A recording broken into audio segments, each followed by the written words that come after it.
बिस्मिल्लाहिर्रहमानिर्रहीम अस्सलाम वालेकुम डियर स्टूडेंट्स। जिस तरह हमने अल्टरनेटिंग करंट का चैप्टर स्टार्ट किया हुआ है, तो आज हम नेक्स्ट लेक्चर पढ़ने वाले हैं। नेक्स्ट लेक्चर हमारा क्या होगा? Metal detector. तो मेटल डिटेक्टर से रिलेटेड हर बेसिक पॉइंट, हर कॉम्प्लेक्स पॉइंट हम क्या करेंगे? डिस्कस करेंगे। अगर आप सेकेंड ईयर बोर्ड एग्जाम के लिए तैयारी कर रहे हो या कोई भी कॉम्पिटिटिव एग्जाम के लिए तैयारी कर रहे हो, तो ये लेक्चर आप दोनों ही के लिए क्या होगा? बेनिफिशियल होगा। इसमें हम हर कॉम्प्लेक्स पॉइंट, हर बेसिक पॉइंट हम क्या करेंगे? डिस्कस करेंगे।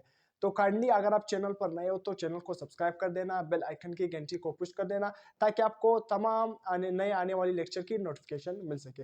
तो लेक्चर को स्टार्ट करते हैं। आज हमारा लेक्चर है मेटल डिटेक्टर। नाम से जाहिर है मेटल डिटेक्टर मतलब मेटल को डिटेक्ट करने वाले को हम क्या नाम देंगे? Metal detector. कोई भी ऐसा सब्सटेंस, ऐसा डिवाइस, ऐसा इंस्ट्रूमेंट जो मेटल को डिटेक्ट करे, मेटल को एनालाइज करे, उसको हम क्या नाम देंगे? Metal detector. अब मेटल डिटेक्टर के कुछ यहाँ पर मैंने जो बेसिक पॉइंट लिखे वो क्या है? अब मेटल डिटेक्टर से सबसे पहला क्वेश्चन आ सकता है, एमसीक्यूज में आ सकता है, आपके शॉर्ट क्वेश्चन में आ सकता है कि what are the components of metal detector. तो इसके कंपोनेंट क्या है? LC parallel oscillator. आपके साथ क्या होगा? LC parallel oscillator. अगर आप मेरे लेक्चर एक फ्लो में देख रहे हो, एक सीरीज में देख रहे हो, तो आपको पता होगा कि मैंने आपको पढ़ाया था आरएलसी पैरेलल रेजोनेटिंग सर्किट, जिसको हम एलसी पैरेलल रेजोनेटिंग सर्किट भी कह सकते थे, या आरएलसी या एलसी। ये मैंने आपको रीजन वहां पर भी बताया था कि क्यों। अब यहाँ पर LC parallel circuit, LC parallel circuit का मतलब क्या है? एल से मतलब इंडक्टर, सी से मतलब कैपेसिटर। जो हम इंडक्टर और कैपेसिटर को पैरेलल अटैच करें, तो याद रखना मेटल डिटेक्टर में हम क्या कहते हैं? LC parallel oscillator. दो एलसी पैरेलल ऑसिलेटर लेते हैं। क्या मतलब दो एलसी पैरेलल ऑसिलेटर? इस तरह यहाँ पर लेट सपोज एक सर्किट हमने बना लिया। ये हमारे साथ क्या है? एक इंडक्टर है और यहाँ पर क्या है? एक कैपेसिटर है। ये इंडक्टर का सिंबल है और ये क्या है? कैपेसिटर का सिंबल है। तो इस तरह अब मेटल डिटेक्टर में आपको यहाँ पर मैंने डायग्राम भी बनाया है, आपको नजर भी आ रहा है। तो क्या होंगे? दो एलसी पैरेलल ऑसिलेटर आप लेंगे, दो एलसी पैरेलल ऑसिलेटर लेंगे। ये बात आपको समझ आ गया। दूसरा कंपोनेंट क्या है? Beat frequency amplifier. दूसरा हमने क्या लेना होगा? इसका दूसरा कंपोनेंट क्या है? कि beat frequency amplifier. Beat frequency का आपने कंसेप्ट पढ़ा होगा। एक बीट फ्रीक्वेंसी है, रेजोनेंस फ्रीक्वेंसी है। बीट फ्रीक्वेंसी का मतलब क्या है? कि जब भी दो फ्रीक्वेंसी जो स्लाइटली डिफरेंट हो, क्या बीट फ्रीक्वेंसी? अगर कोई आपसे पूछे व्हाट इज बीट फ्रीक्वेंसी, मैंने यहाँ पर डिफिनेशन नहीं लिखा, तो आप अपने नोट्स में लिख सकते हो कि बीट फ्रीक्वेंसी क्या है? When two slightly different frequency matched, मतलब जब दो स्लाइटली, वो दो फ्रीक्वेंसी और वो स्लाइटली डिफरेंट हो एक दूसरे से, वो आपस में क्या करती है? इंटरफेयर करती है, आपस में क्या हो जाती है? आ जाती है। तो उसको हम क्या नाम देंगे? आपस में क्या करती है? इंटरफेयर करती है। तो उसको हम क्या नाम देंगे? Beat frequency. तो बीट फ्रीक्वेंसी किस तरह प्रोड्यूस होती है? कि how beat frequency is produce. Beat frequency तब प्रोड्यूस होगी जब दो फ्रीक्वेंसी क्या करे? आपस में क्या हो जाए? इंटरफेयर करे, आपस में क्या हो? इंटरेक्ट करे। कब? दो फ्रीक्वेंसी का मेन कंडीशन क्या है? कि दो फ्रीक्वेंसी स्लाइटली एक दूसरे से डिफरेंट हो, मतलब कम डिफरेंस हो। सही है। जब वो आपस में इंटरफेयर करेंगे, आपस में मैच करेंगे, तो उसको हम क्या नाम देंगे? Beat frequency. तो उससे जो फ्रीक्वेंसी प्रोड्यूस होगा, बीट फ्रीक्वेंसी। सही है, समझ आ गया। स्लाइटली डिफरेंट फ्रीक्वेंसी आपस में मैच करेंगे, तो उसे क्या प्रोड्यूस होगी?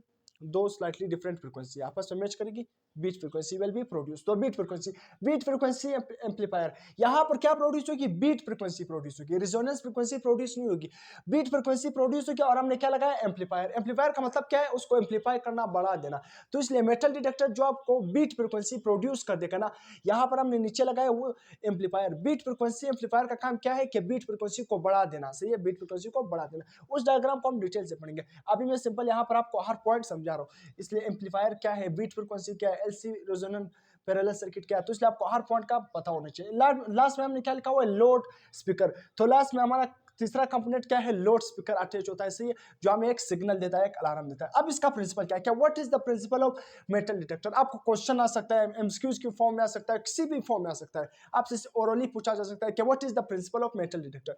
तो मेटल डिटेक्टर का प्रिंसिपल क्या है? मैं पहले रीड कर लेता हूं, फिर आपको वैसे भी समझाता हूं कि presence of metal with in the range of the coil, जो कोई भी मतलब with in the range of coil changes it inductor which changes its inductance, which in turn causes a change in the resonance frequency of the LC circuit। क्या मतलब? यहाँ पर यह diagram मैं लास्ट में समझाऊंगा, मगर यहाँ पर आप प्रिंसिपल को समझाने के लिए मैं इस डायग्राम पर जा रहा हूँ, मेटल डिटेक्टर की डायग्राम पर। यहाँ पर याद रखना, ये जो हमारे साथ बी कॉइल होता है, ये हमारे साथ क्या होता है? जो बी कॉइल, दूसरा एलसी ऑसिलेटर होता है। ये क्या होता है?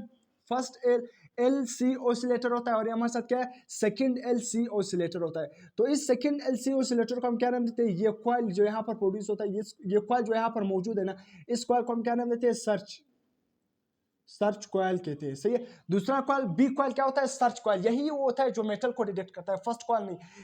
सेकंड कॉइल क्या होता है, सर्च कॉइल। अब यहाँ पर जब कोई भी मेटल डिटेक्टर, आपने देखा होगा ना आपके बुक में डायग्राम गिवन है, जो बिल्कुल एक तो वो मेटल है जो बिल्कुल जब कोई भी एंट्रेंस पे जाता है, कोई भी आप शॉपिंग मॉल वगैरह में जाते हो तो वहाँ पर सामने एक मेटल डिटेक्टर पड़ा रहता है जिससे इंसान गुजर जाता है। एक तो वो बड़ा मेटल डिटेक्टर, और एक क्या है छोटा, जिस तरह आपकी पूरी बॉडी पर इस तरह क्या करता है, कोई भी सिक्योरिटी वाला बॉडी पर क्या करता है, पहनता है कोई मेटल डिटेक्टर को डिटेक्ट करने के लिए। तो इसलिए अब वो जो पहनने के लिए या बड़ा मेटल डिटेक्टर है, तो उसमें जो सेकंड कॉइल होता है, सर्च कॉइल होता है, जिसको हम क्या कहते हैं, सर्च कॉइल, मेटल को डिटेक्ट करना, सर्च करना।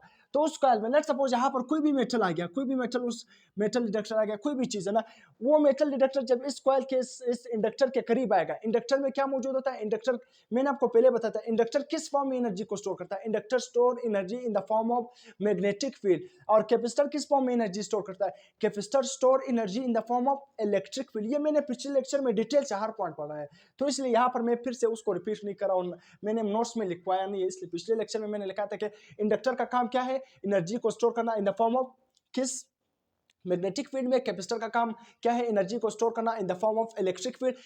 और रेजिस्टर का मैंने काम बताया कि इसका एनर्जी स्टोरेज नहीं, इसका काम सिंपल क्या है, एनर्जी को लॉस्ट करना, नो एनर्जी स्टोरेज।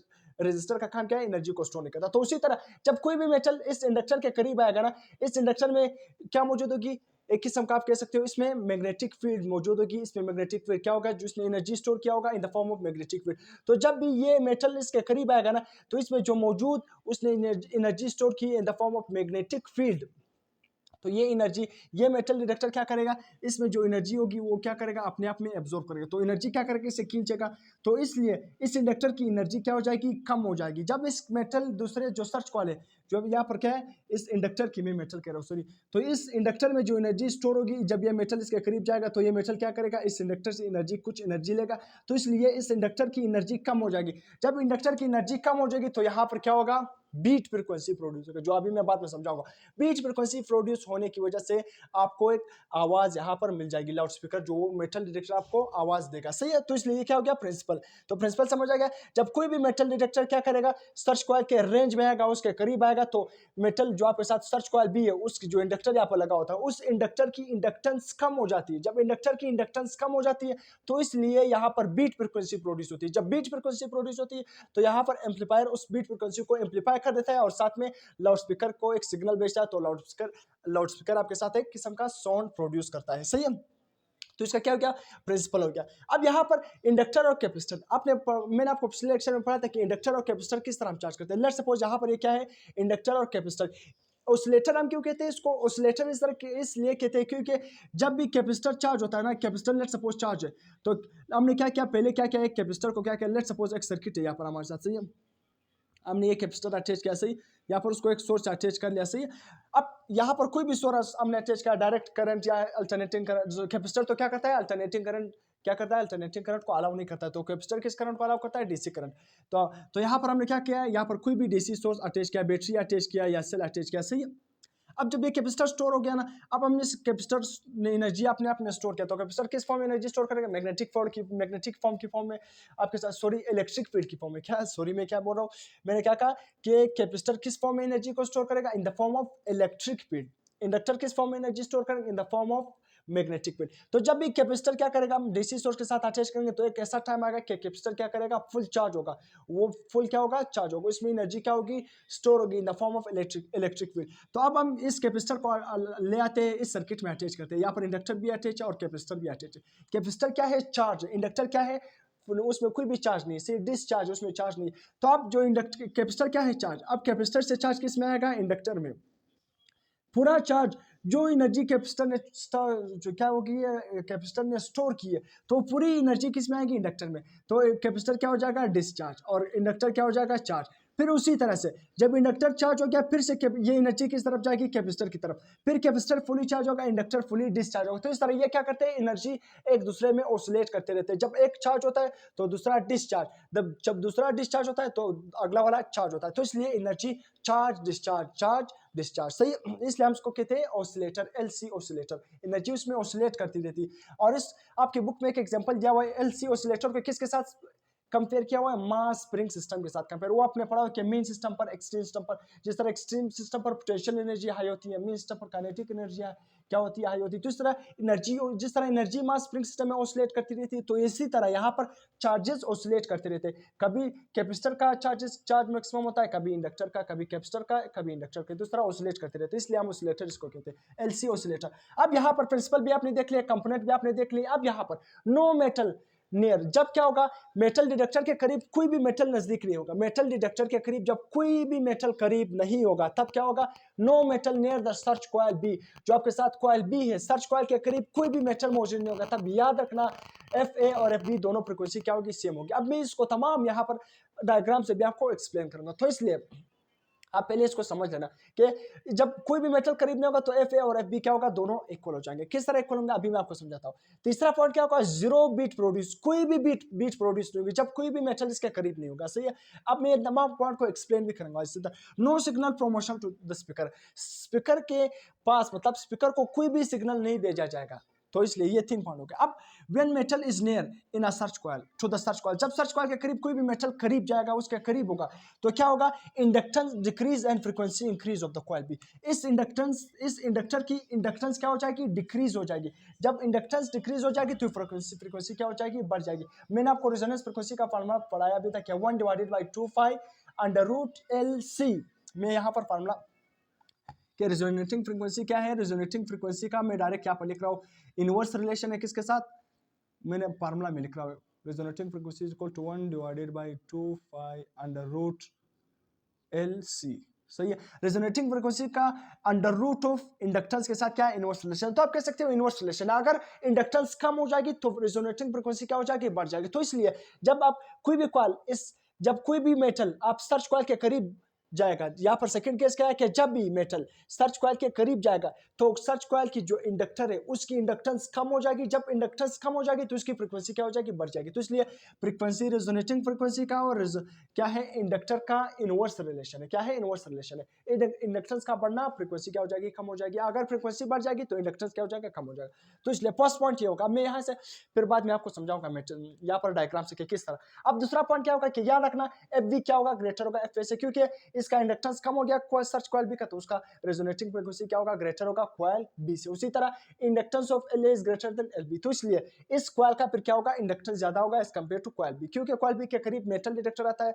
ये सर्च कॉइल यही क्या करता है, किसी भी चीज को डिटेक्ट करता है। ये कॉइल कोई भी काम इसका काम मैं समझाता हूँ कि ये क्या है। तो इसलिए ये डिटेक्ट नहीं करता है, ये सर्च कॉइल क्या करता है, डिटेक्ट करता है।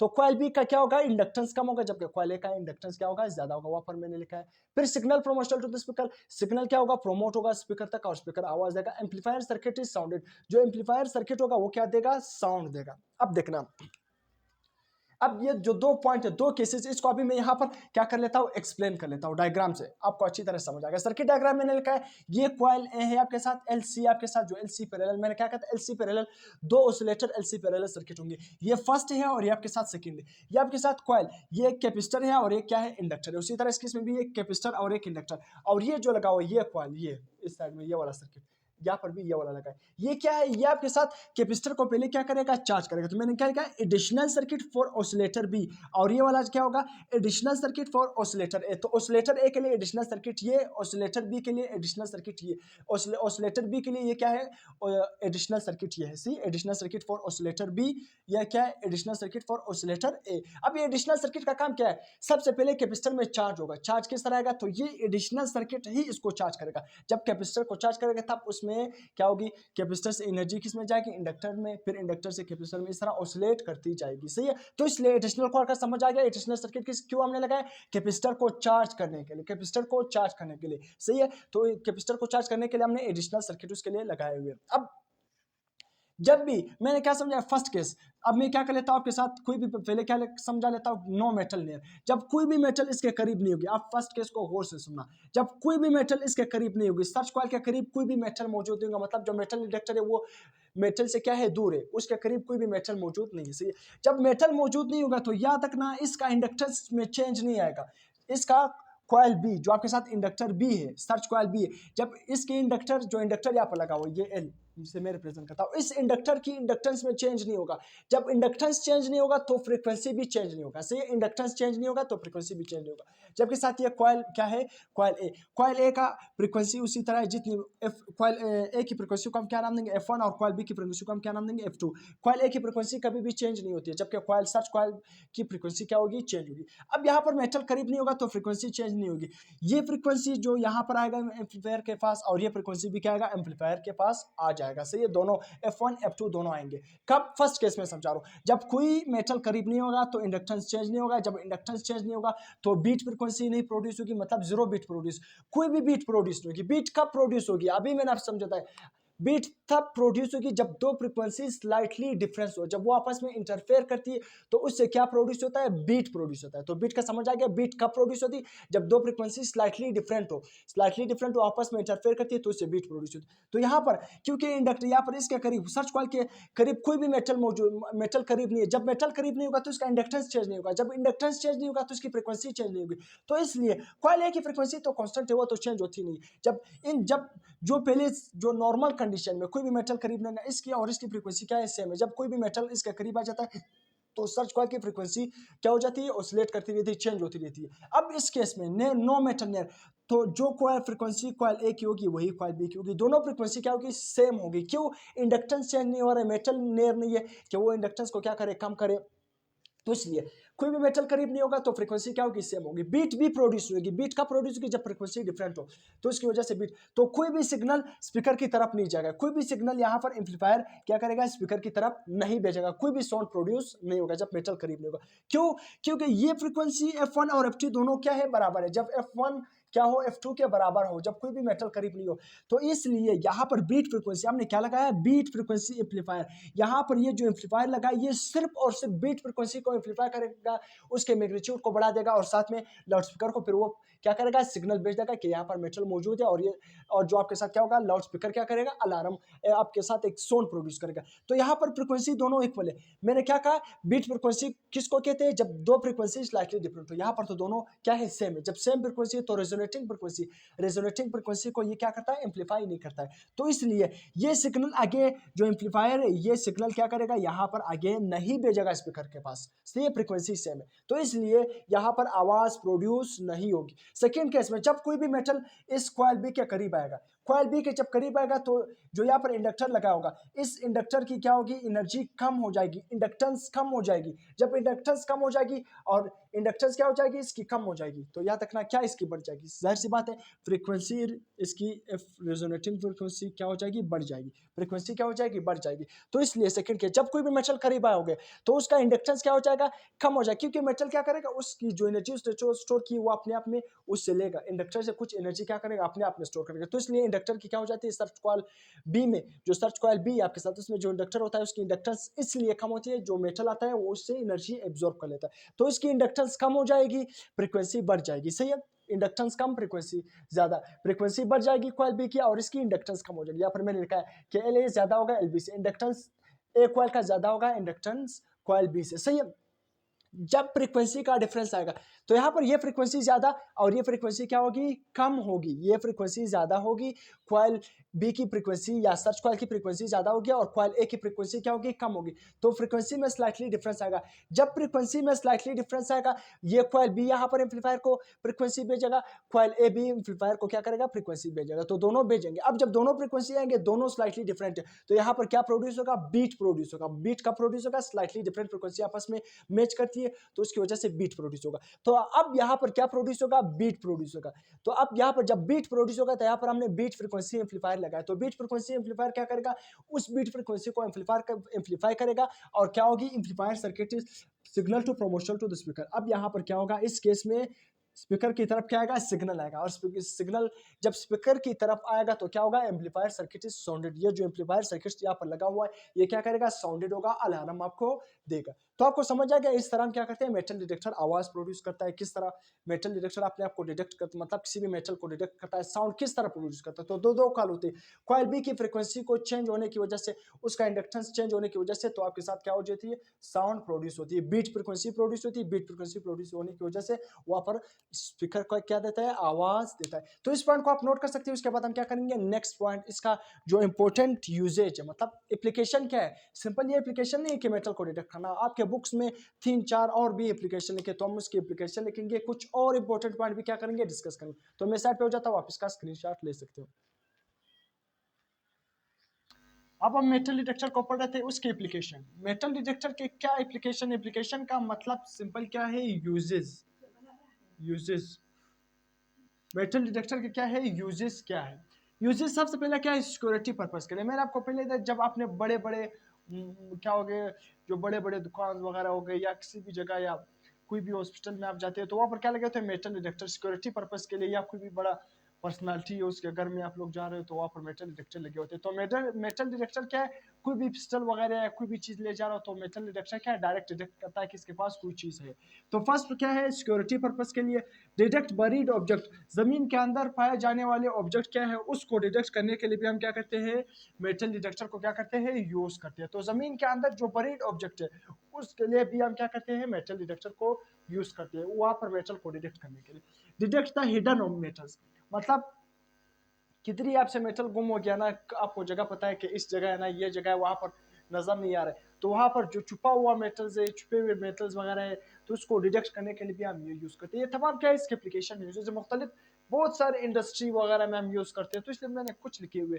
इंडस्ट्री वगैरह में, इंडस्ट्रियल इंस्पेक्शन में हम यूज करते हैं, मतलब इंडस्ट्री में मेटल को डिटेक्ट करने के लिए, तो वहां पर भी यूज करते हैं। अब यहाँ पर detector are use in mining. Mining का मतलब क्या है, जमीन से क्या करना, मेटल्स वगैरह को निकालना, जिस तरह इसी तरह use in mining and other scientific research में, माइनिंग वगैरह में जमीन वगैरह से क्या करना, मुख्तलिफ चीजें निकालना, माइंस करना, सही है, उसे क्या करना, मेटल्स निकालना। तो माइनिंग वगैरह में, साइंटिफिक रिसर्च में, हिडन मेटल को, बरीड ऑब्जेक्ट को, सिक्योरिटी पर्पज, ये तमाम क्या है, इसके एप्लीकेशन है। इंडस्ट्रियल इंस्पेक्शन में हम यूज करते हैं, ये भी आप लिख सकते हैं कि फिफ्थ एप्लीकेशन क्या है, इंडस्ट्रियल इंस्पेक्शन। इंडस्ट्रियल इंस्पेक्शन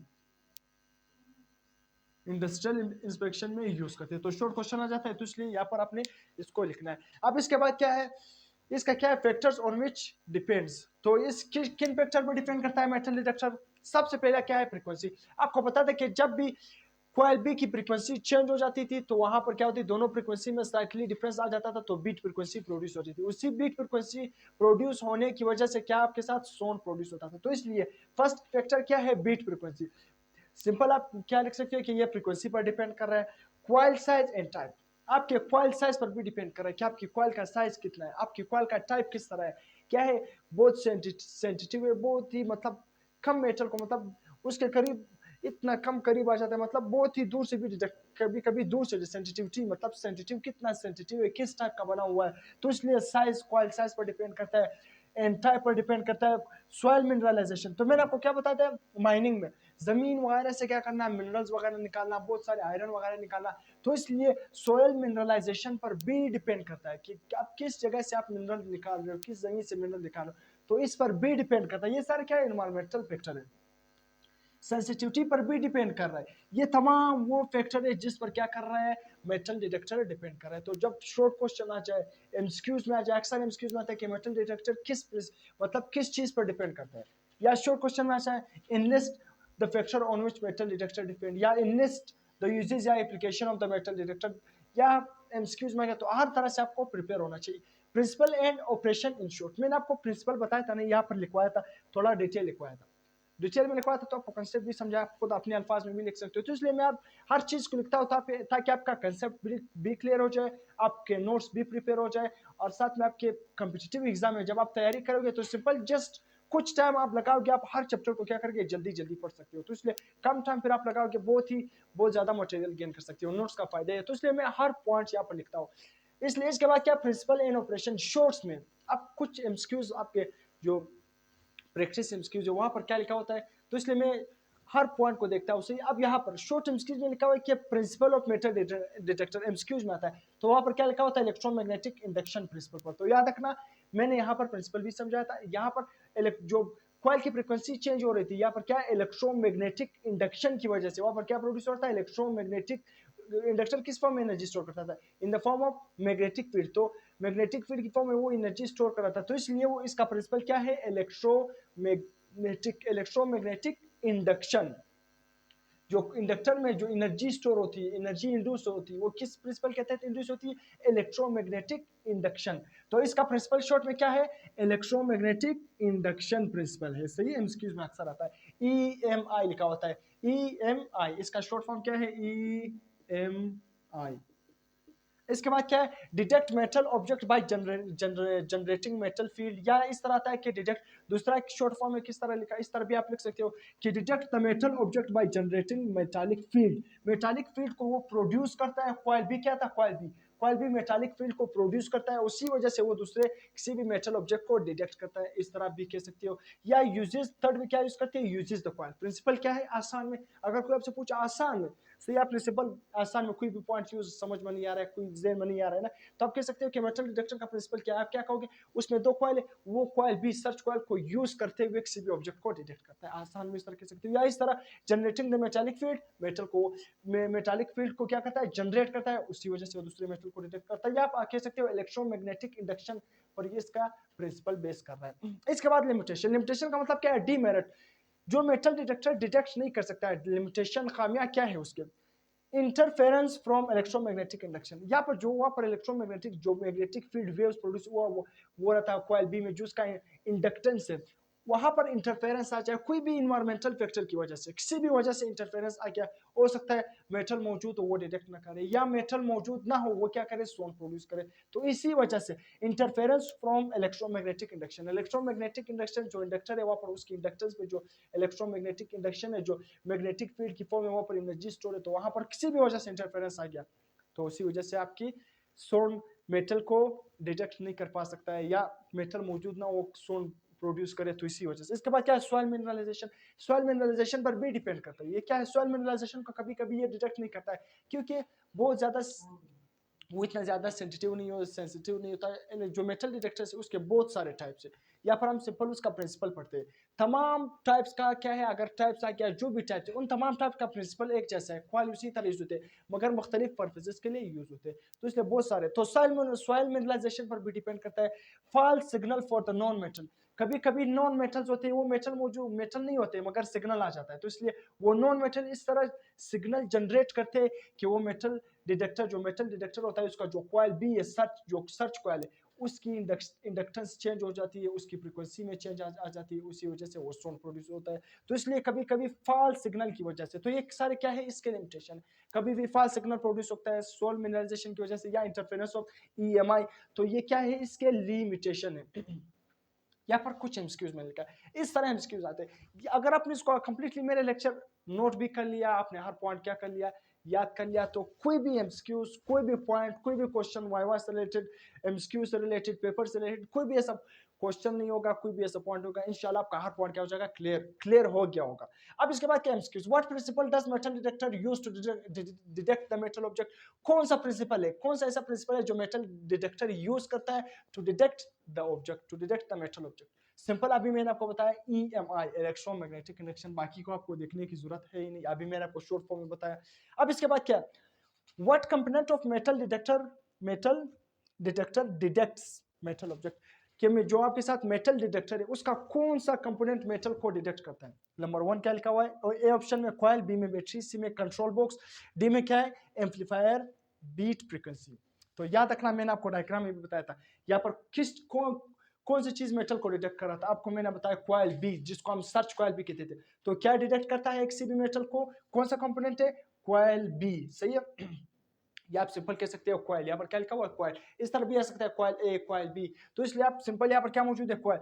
तो कौन सा कंपोनेंट मेटल डिटेक्टर का मेटल को डिटेक्ट करता है, कॉइल क्या है, मेटल को डिटेक्ट करता है। ना तो एम्पलीफायर बीट फ्रीक्वेंसी डिटेक्ट करता है, ना तो स्पीकर क्या करता है, डिटेक्ट करता है। कॉइल वो कंपोनेंट है मेटल डिटेक्टर का जो क्या कर रहा होता है, किसी भी मेटल को डिटेक्ट करता है। तो मैंने पहले आपको बताया कंपोनेंट्स, अक्सर शॉर्ट क्वेश्चन भी आता है, एमसीक्यूज भी आता है कि what are the component, in list the component, MCQs में आता है कि व्हाट आर द कंपोनेंट। तो हर पॉइंट मैंने क्या कर लिया, डिस्कस कर लिया। अब अगर फिर भी कोई भी इस मेटल डिटेक्टर से आपके जहन में कोई भी क्वेश्चन हो तो आप कमेंट सेक्शन में पूछ सकते हो। अगर आपको लेक्चर पसंद आ गया तो काइंडली चैनल को सब्सक्राइब कर देना, दोस्तों के साथ शेयर कर देना और एक अच्छा सा कमेंट कर देना। अगर कोई भी पॉइंट मिसिंग हो तो आप कमेंट सेक्शन में भी पूछ सकते हो, या समझ नहीं आए कमेंट सेक्शन में पूछ सकते हो। तो टिल देन, अल्लाह हाफिज।